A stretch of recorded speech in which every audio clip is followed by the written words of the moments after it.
የአዙሪት ሰለባ እርሻን ከማዘመንና ኢንዱስትሪን ከማስፋፋት አኳያ የሀገራችንን ሁኔታ ከላይ በጥቂቱ ተመልክተናል። በዚህም በዘመናት ሁሉ ለሁሉም የኢትዮጵያ መንግስታት የጋራ ሆነው የተጣቡንን አንዳንድ ችግሮችን ማጤን አስችሎናል። እነዚህ ችግሮች ዋነኛ ውጤታቸው ደግሞ የድህነት አዙሪት ነው። በውሃ ቅዳ ውሃ መልስ ውስጥ መሽከርከር፣ ትናንትናም ከትናንት በስቲያም ዛሬም እዚያው መርገጥ፣ ታሪክን ለጥልና ለንትርክ እንጂ ዞሮ ለማየት፣ ለመማር፣ ለመሻሻል አንጠቀምበትም። ታሪካችን ከታሪክነት አልፎ ሕያው ሆኖ ዛሬም እኛን ያባላናል።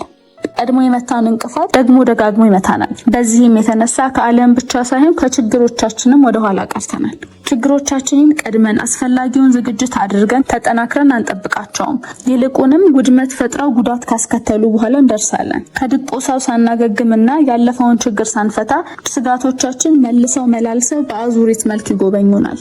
በዚህ መልኩ በየዘመኑ ስጋቶች ወደ አረንቋነት አድገው የፈጠሩብን ኪሳራ ቀላል አይደለም። ተግዳሮቶቹ ደግሞ ደጋግሞ መምጣታቸውና ህዝባችንን ችግር ውስጥ መክተታቸው የእርግማን ያህል ነው። መንግስትና ሌሎች የመፍትሄ አካላትም ቀድሞ አለመዘጋጀታቸው የእርግማኑን ጥልቀት ያሳያል። ችግሮቻችንን ለመፍታት የምንጓዝበት መንገድም አዙሪቱን የበለጠ የሚያበረታ ነው። አካሄዳችን አዲስ የመፍትሄ ሀሳብ የሚጎድለውና አዝጋሚ በመሆኑ ችግሮቻችን ይበልጥ እየተወሳሰቡ እዚህ ደርሰናል። አንድ ማሳያ እናንሳ። ድርቅ በየጥቂት ዓመታቱ እንደ ሩቅ ዘመድ ይጎበኛናል። የቅርብ ጊዜያቱን እንኳን ብንወስድ በአማካይ በ10 እና 12 ዓመታት ድርቅ ሰፋ ባለ ደረጃ ጎብኝቶናል። ድርቅ በዓለም ላይ የሚከሰት ያደጉ ያላደጉ ብሎ ሀገራትን የማይለይ የተፈጥሮ ሁነት ነው። የድርቁን ተጽዕኖ ከማሳነስ ብሎም ከማክሰምና ከመቋቋም አንጻር ያደጉ ሀገራት ካላደጉት ብዙ ልዩነት አላቸው። ባደጉ ሀገራት ከፍተኛ ዝግጁነት በመኖሩ ድርቅ ከዜናነት ባለፈ ይህ ነው የሚባል ጉዳት ሳያደርስ በቀላሉ የሚከላከሉት ጉዳይ ነው። በእኛና በመሰል ሀገሮች ግን ድርቅ ከተፈጥሯዊ ሁነትነት አልፎ በረሃብ አለንጋ ህዝባችንን የሚገርፍና የሚያረግፍ አውሬ ነው። ረሃብ ለኛ ከፍተኛ የንብረትም ሆነ ሰብአዊ ጉዳት አድርሶ ትልቅ ጠባሳ ጥሎ ማህበራዊና ኢኮኖሚ ቀውሶችን አስከትሎ የሚያልፍ የዘመናት ባላንጣችን ነው። ለዚህም በየዘመናቱ በድርቅ ምክንያት በሚመጣ ረሃብ የተነጠቅነው ወገን፣ ያጣነው ንብረት፣ የተፈጠረው ማህበራዊ ቀውስና በአጠቃላይ በሀገር ላይ ጥሎ የሚያልፈው ጠባሳና መጥፎ ስም ማሳያ ነው። አስገራሚው ነገር በየዘመናቱ ድርቁን ለመከላከልና ህዝባችንን ከረሃብ ለመታደግ የተጓዝነው ርቀት እዚህ ግባ የማይባል መሆኑ ብቻ አይደለም። የስህተቶቻችን ተመሳሳይነትም አስገራሚ ነው። ድርቅን መከላከልን ማዕከል ያደረገ ወይም ህዝብንና እንስሳትን በረሃብ ከመጠቃት የሚታደግ ዘላቂ መፍትሄ አላዋለድንም። ሩጫዎቻችን ሁሉ ድርቁ ወደ ረሃብነት ተለውጦ ሰው ማለቅ ከጀመረ በኋላ ለመድረስ የሚደረጉ ሰርገኛ መጣ በርበሬ ቀንጥሱ አይነት ናቸው። በአፄ ኃይለ ሥላሴ ዘመን ይህ ረሃብ በተደጋጋሚ መጥቷል። የንጉሱ አስተዳደር ከአንደኛው ችግር የተማረው ነገር ስላልነበረ ሌላኛው ድርቅና ረሃብ ሲደርስም ተመሳሳይ አይነት እርምጃን ሲወስድ ተመልክተናል። የ1966ቱ ረሃብም ለአብዮቱ መፈንዳት አንዱ ምክንያት ሆኖ ንጉሱን ስልጣናቸውን አሳጥቷቸዋል። ደርግ በ1977 በተመሳሳይ ሁኔታ ተፈትኖ ወድቋል። ለድርቅ የሰጠው መፍትሄ ድርቅን አስታኮ ወደ ስልጣን የመጣ መንግስት አይመስልም ነበር። ተመሳሳይ የርብርብ ምላሽ ብዙ ህዝብ እንዲያልቅብን አደረገ። ኢህአዴግ በዚህ ረገድ በተወሰነ መልኩ የተሻለ የምንለውን እርምጃ የተራመደ ይመስላል።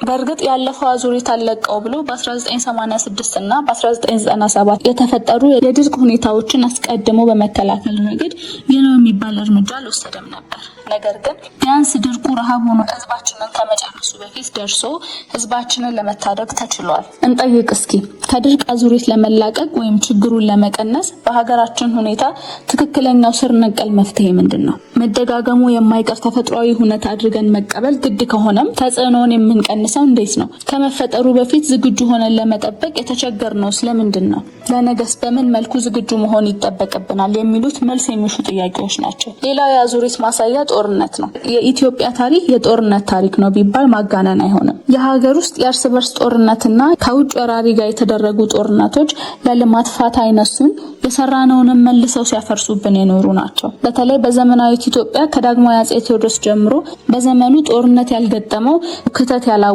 መንግስት የለንም ማለት እንችላለን። እንደ ዋናዎቹን እንኳን ብንወስድ ከቱርክ፣ ከግብጽ፣ ከደርቡሽ፣ ከእንግሊዝ፣ ከሱዳን፣ ከጣሊያን፣ ከሶማሊያና ከኤርትራ ጋር ተዋግተናል። የቀኝ ገዢዎችን እብሪት ለመታደግ ያደረግነው ተጋድሎ ለዓለም በተለይም ለወንድም ጥቁር ህዝብ ትምህርትና አርአያ የሆነ አኩሪ ገድል ነው። ከጎረቤቶቻችን ጋር የሚደረጉ ጦርነቶች ግን ሌላ መፍትሄ ያስፈልጋቸው ነበር። ጎረቤታሞች አብረን የምንዘልቅነን። ወዳጅ እንጂ ጎረቤት መምረጥ አይቻልም። ጎረቤትን ወዳጅ አድርጎ ተስማምቶ መኖር ብቸኛው አማራጭ ነው። በድንበር ያለው ህዝባችን ከህዝባቸው ጋር ብዙ የጋራ ነገር አለው። መሰል ጦርነቶችን ለማስቀረት መደረግ የሚገባቸው ሁሉ ሊደረግና በውይይት ሊፈታ ይገባል። ከጦርነት ታሪካችን አኳያ መመለስ ያሉብን ጥያቄዎች አሉ።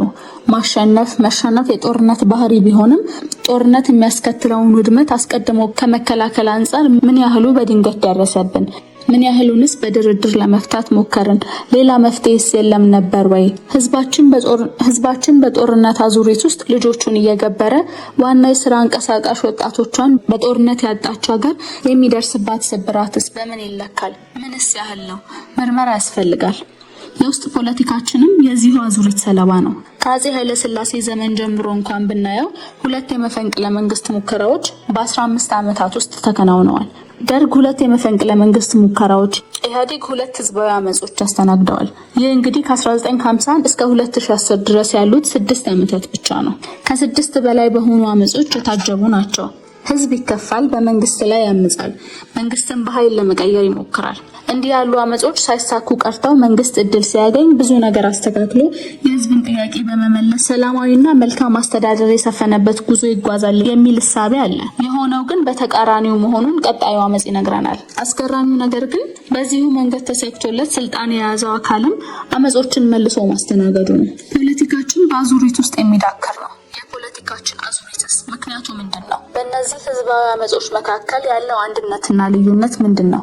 የሚከተሉት ርዕዮተ ዓለም የተለያየ ቢሆንም ፖለቲከኞቻችን ለህዝባዊ አመጽ ያላቸው ምላሽ እንዴት ተመሳሳይ ሆነ? ከመጀመሪያው የህዝብ አመጽ ፖለቲካችን ትምህርት ያልወሰደው ስለምንድን ነው? ይህም ግምገማና ትምህርት የሚገኝበት መልስ ይፈልጋል። በአጠቃላይ ችግሮቻችን ሁሉ አንድ ጊዜ ተጋፍጠን አሸንፈን ወይ ተሸንፈን የምንቀብራቸው አልሆኑም። በአዙሪት የምንጠመድባቸው ናቸው። ይልቁንም በየጊዜው እንደ ጥቁር እንግዳ በድንገት የምንቀበላቸው ሰርክ አዲስ አዙሪቶች ናቸው። በትምህርት፣ በጤና፣ በንግድ ወይም በሌሎች ዘርፎችን ብንዘረዝር የአዙሪት አባዜው እንዳለ ነው። ችግሮቻችን እንደ ጆፌ አሞራ እንደዞሩን አሉ። ዛሬን ሲሰናበቱን ለከርሞ እንጠብቃቸዋለን።